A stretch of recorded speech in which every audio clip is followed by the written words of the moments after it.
अर्पण का बस एक ही सपना था, एक दिन एक वीडियो बनाएगा जो वायरल होगा और फिर उसको डायरेक्टर बनने से कोई नहीं रोक सकता।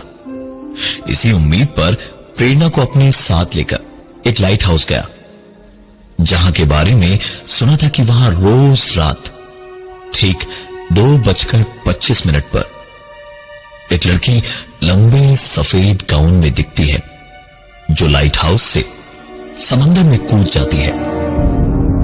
अर्पण और प्रेरणा ने कैमरा उठाया और रात के 1 बजे निकल पड़े लाइट हाउस की ओर। ठीक लाइट हाउस की सबसे ऊंची खिड़की पर पहुंचकर एक लकड़ी की चौड़ी बल्ली के पीछे से छुपकर पूरी रात बैठे रहे, कैमरा लगाए कि कुछ दिखेगा, अब कुछ दिखेगा, लेकिन कोई फायदा नहीं हुआ। अगली रात फिर वही हुआ, सारी रात बैठे रहे, लेकिन सिवाय झिंगुरों, समंदर की लहरों और तेज सरसराती हवाओं के कुछ ना तो दिखाई दिया और ना ही सुनाई दिया। हताश और पूरी तरह से निराश दोनों वापस होटल पहुंचे, जहां प्रेरणा के ही दिमाग से एक गजब की तरकीब निकली कि क्यों ना वो खुद उस लड़की की तरह के कपड़े पहनकर वहां से कूदे और अर्पण वीडियो शूट कर ले। और वैसे भी प्रेरणा को तैरना तो बहुत अच्छे से आता था, तो वो आराम से तैरकर किनारे तक भी आ जाती। तो तय प्लान के मुताबिक और वक्त के मुताबिक अर्पण बिल्कुल ठीक 1 घंटे पहले निकलकर बीच पर पहुंच गया और कैमरा सेट कर लिया।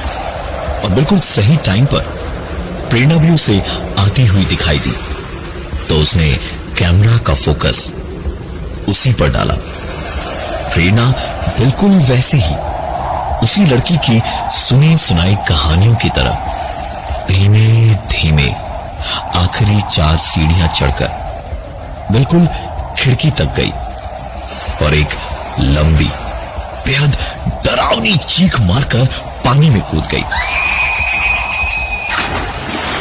वीडियो बिल्कुल असली सा दिखाने के लिए कैमरा को आखिरी पल में थोड़ा हिला डुलाकर बेहतरीन वीडियो का जश्न मनाने ही वाला था, जब अर्पण का फोन बजा। अर्पण ने फोन देखा तो हैरान रह गया, क्योंकि फोन प्रेरणा का था। उसे कम से कम 15 मिनट तो लगते ही वापस किनारे तक आने में। अर्पण ने तुरंत फोन उठाया तो उधर से प्रेरणा ने कहा, अरे अर्पण, सॉरी यार, आने में देर हो गई मुझे। क्या करूं, रास्ता भटक गई थी और ये दरवाजा भी जैम हो गया है, प्लीज जरा आके खोल दो। अर्पण की तो जैसे नस नस में इस वक्त खून नहीं बह रहा था, बल्कि गिरगिट और छिपकलियां रेंग रही थी। उसने कहा, 1 सेकंड रुक, I just call you back. हाँ। और इतना कह के अर्पण ने तुरंत वीडियो निकालकर जो शूट किया था अभी, वो वीडियो चेक किया तो पाया कि वीडियो ऐसा आया कि जिसमें कुछ भी नहीं दिख रहा था।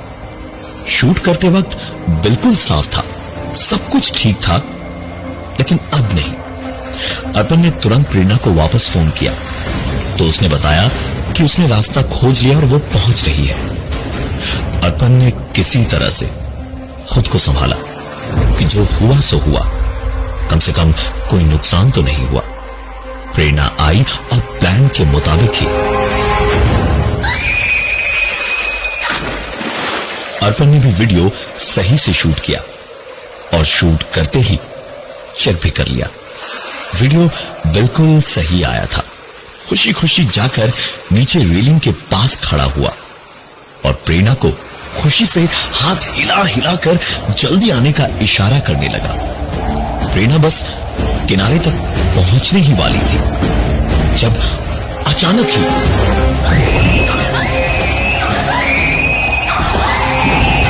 तकरीबन किनारे तक पहुंच चुकी प्रेरणा को किसी ने वापस समंदर में घसीट लिया और 5 ही मिनट में प्रेरणा की लाश समंदर में सफेद गाउन में तैरती हुई दिखने लगी। अर्पण के लिए इस वक्त कुछ भी समझ पाना बेहद मुश्किल था। अर्पण ने अपनी आंखों से जो जो देख लिया था, उसके चक्कर में अब कम से कम वो वहां तो रुकने वाला था नहीं। तुरंत वहां से अर्पण भागा और सीधा अपने होटल पहुंचा। अपने कमरे के दरवाजे को बंद करके चुपचाप पलंग के ऊपर चढ़कर बैठ गया और बुरी तरह से हाँफता रहा। कैसे हो गया ये सब? काफी देर के बाद कहीं जाकर अर्पण की सांस में सांस आई। वो चुपचाप बैठा ही हुआ था जब उसकी जागती हुई ये बेहोशी होटल रूम की डोरबेल की आवाज से टूटी और वो उठकर दरवाजे तक गया और कहीं पुलिस ना हो ये देखने को जब अर्पण ने आई होल से झांका तो बाहर का नजारा देखकर उसकी सांस में सांस आई, क्योंकि प्रेरणा जिंदा थी और बाहर खड़ी थी। अर्पण ने दरवाजा खोलते ही कहा, तुम्हारी यार मजाक करने की आदत नहीं। अर्पण अपनी बात पूरी भी नहीं कर पाया, क्योंकि दरवाजा खोलते ही उसने देखा बाहर कोई नहीं था। अर्पण ने फिर भी 2 कदम बढ़ाकर दाएं बाएं दोनों ओर देखा, लेकिन सचमुच प्रेरणा कहीं नहीं थी। एक बार फिर पुलिस केस, भूत प्रेत और पता नहीं कितने हजार ख्यालों से अर्पण का हाल खराब हो चुका था। अब अर्पण को यहां से सीधा भागना था। वो बाथरूम गया और मुंह धोना शुरू ही किया था कि बाहर से उसे आती एक आवाज सुनाई दी। अर्पण जैसे अच्छी तरह जानता था कि क्या हो रहा था। उसने बाहर झांक कर देखा तो बाहर का नजारा देखकर अर्पण इतना घबरा गया कि उसे महसूस हुआ जैसे उसके गले में किसी ने सांस की नली को हथेली से दबोचकर उसकी सांसें रोक दी हो। अर्पण के सामने कमरे के दरवाजे से उसके पलंग तक मिट्टी, रेत और पानी से बने पैरों के निशान थे और उसके पलंग पर वही ड्रेस पड़ी थी जो पहनकर प्रेरणा समंदर में कूदी थी। अगले 1 महीने तक अर्पण को रोज यही सपना आता जो उसकी नींद ठीक रात के 2:25 पे तोड़ देती। इस सपने में वो सिर्फ एक ही चीज देखता, प्रेरणा किनारे आ ही चुकी है जब उसे कोई वापस समंदर में घसीट कर ले गया और उसकी लाश पानी में तैरने लगी। अर्पण का जीना दुश्वार हो चुका था। 1 ही महीने में ठीक से ना खाने, पीने और सोने की वजह से अर्पण का वजन गिरता जा रहा था। दिमागी और जिस्मानी दोनों ही तौर पर अर्पण बेहद बीमार होता जा रहा था जब एक रात ठीक 2:25 पर इसी सपने से अर्पण की नींद खोली।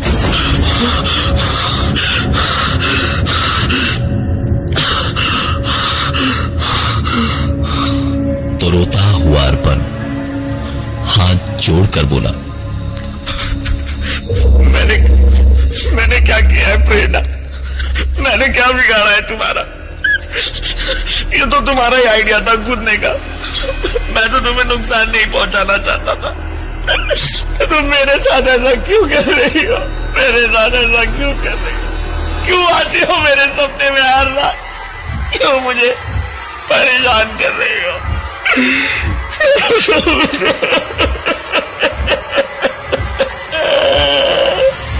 पर उस रात के बाद से प्रेरणा ने अर्पण को सपनों में आकर सचमुच में परेशान करना बंद कर दिया। तकरीबन 15 से 20 दिन बीते होंगे। दिमाग शांत रहने लगा तो अर्पण अपने आप बेहतर होने लगा और उसके ठीक 20-25 दिन के बाद अर्पण ने घर पे ही बैठे बैठे न जाने क्या सोचा कि उस रात का बनाया वीडियो इंटरनेट पर अपलोड कर दिया। अर्पण बस मुश्किल से 2 मिनट के लिए बाथरूम तक गया था कि उसके फोन में प्रेरणा के हर सोशल नेटवर्किंग अकाउंट उसके मोबाइल नंबर से मैसेजेस आने लगे और हर मैसेज, हर ईमेल में सिर्फ एक ही लाइन लिखी थी, अगर जीना चाहते हो तो उस वीडियो को तुरंत इंटरनेट से हमेशा हमेशा के लिए हटा दो। अर्पण ने मैसेजेस पढ़ते ही सारी की सारी साइट्स और आईडी से लॉग आउट कर दिया और मोबाइल स्विच ऑफ कर दिया, लैपटॉप को शट डाउन किया और सारी खिड़कियां और दरवाजे बंद करके कुछ देर अपने कमरे में चला गया और लेटे लेटे पता नहीं कब उसे नींद आ गई। नींद में अर्पण को अचानक ही ठंड सी लगने लगी, उसका दम घुटने लगा, सांसें रुकने लगी और लगा जैसे वो डूब रहा है। और नींद में ही अर्पण ने देखा एक लड़की उसे पानी में घसीट रही है, डुबोना चाह रही है, उसे मारना चाह रही है। अर्पण पूरी जान लगा के भी खुद को बचा नहीं पा रहा था, लेकिन किस्मत में अगर जिंदगी लिखी हो तो मौत भी दरवाजे के बाहर खड़ी इंतजार करती है। अर्पण के साथ भी यही हुआ।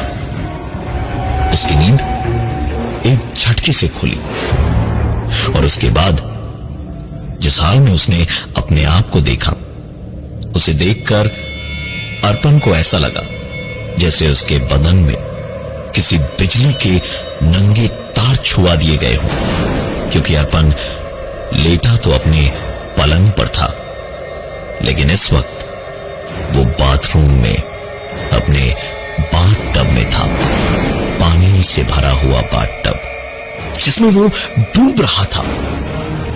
और उसने अपने कपड़े नहीं बल्कि वही ड्रेस पहन रखी थी जिसे पहनकर प्रेरणा की मौत हुई थी।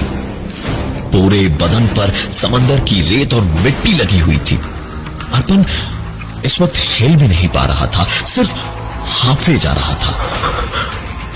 अर्पण ने किसी तरह अपने आप को संभाला और हड़बड़ाकर बाथ टब से निकला और ड्रेस को उतार फेंका।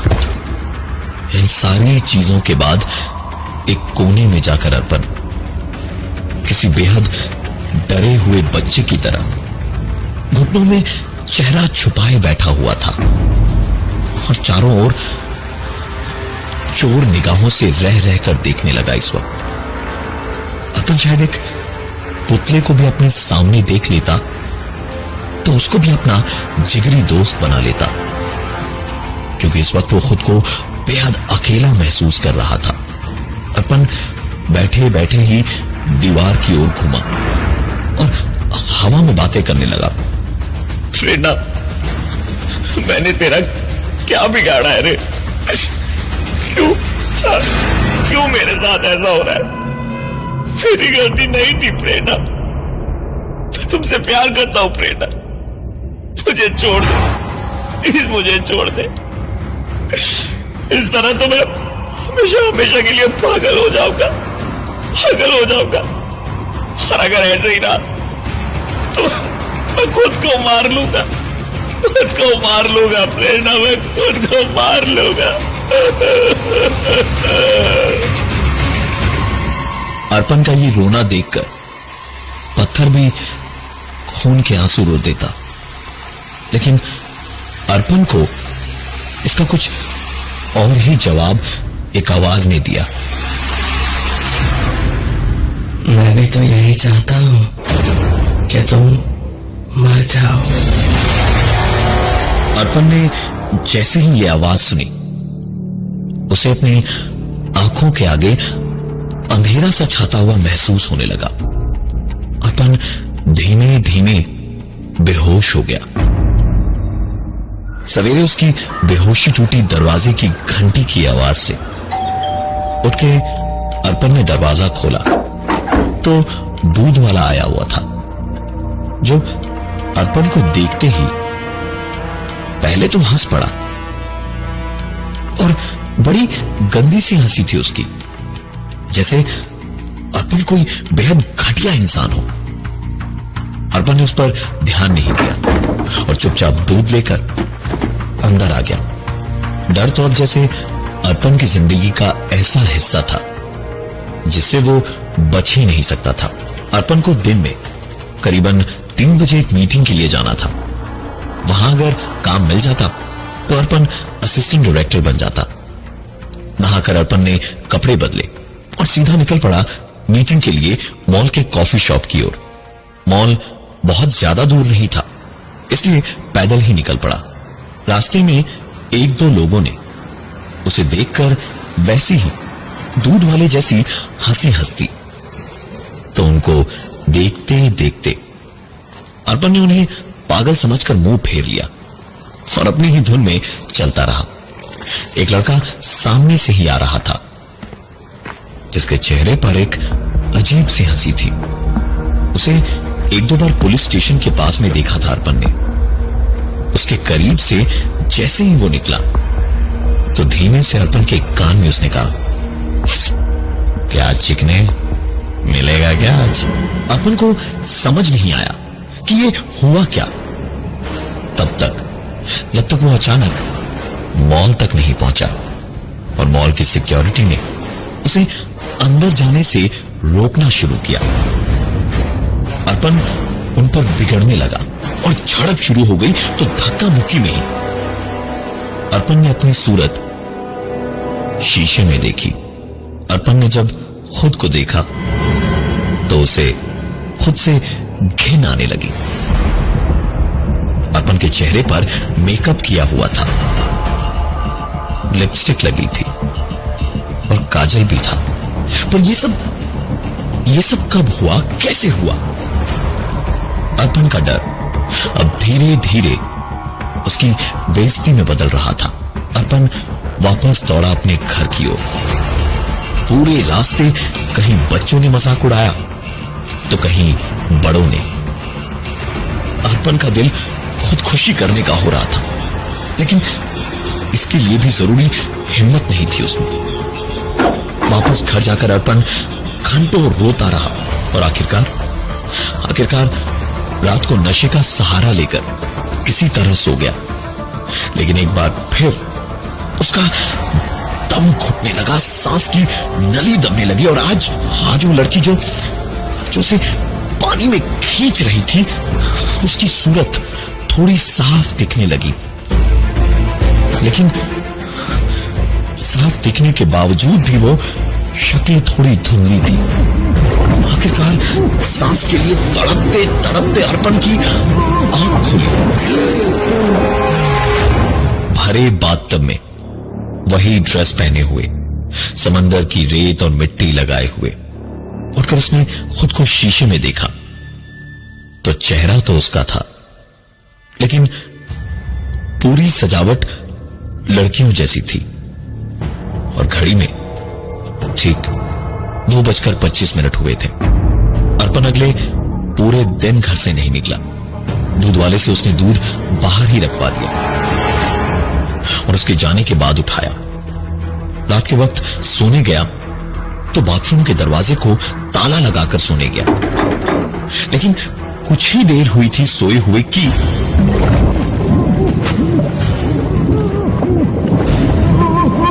नींद एक बार फिर से बाथटब में खुली। लेकिन एक अजीब बात थी आज। वो चेहरा जिसने उसे पानी में घसीटा था वो साफ था, पर वो कोई लड़की नहीं थी। लड़की के कपड़ों में कोई लड़का था। अर्पण ने इसके बाद खुद को देखा, वो फिर से उसी ड्रेस और मेकअप में था। दरवाजे की कुंडी और ताला तोड़ा हुआ था। अर्पण को इससे अब डर नहीं लग रहा था, अर्पण ने फैसला कर लिया कि अब आंख मिचौली नहीं खेलनी उसे। उसने अपने लैपटॉप और इंटरनेट से वो वीडियो डिलीट किया और इसी ड्रेस में, पूरे मेकअप में गाड़ी लेकर निकल पड़ा उसी लाइट हाउस की ओर। वहां पहुंचकर उसे पता था कि उसे क्या करना था। सबसे ऊपर उस खिड़की तक गया अर्पण। आज उसी लड़की की तरह ठीक 2:25 पर उसने वहां से कूदने का फैसला किया और ठीक 2:25 पर उसने पानी में छलांग लगा दी। कुछ देर वो वहीं समंदर में रुका रहा कि कोई उसे भी घसीट कर डुबोएगा, लेकिन ऐसा नहीं हुआ। तैरकर किनारे तक आया तो इसी उम्मीद में था कि किनारे से कोई उसे वापस खींच कर मार देगा, पर यह भी नहीं हुआ। उस रात के बाद से अर्पण की जिंदगी पूरी तरह से बदल गई। ना कोई सपना, ना ही कभी कोई ऐसा एहसास जिससे लगे कि कोई उसके आसपास है। बहुत खोजबीन के बाद उसे उस लाइट हाउस की कहानी पता चली। उस सफेद गाउन में कूदने वाली लड़की दरअसल एक लड़का था, शशांक। लड़का होकर वो लड़की बनना चाहता था, किसी लड़के के साथ अपना घर बसाना चाहता था, लेकिन समाज के रूढ़िवाद ने उसे दी तो सिर्फ बेइज्जती और जिल्लत।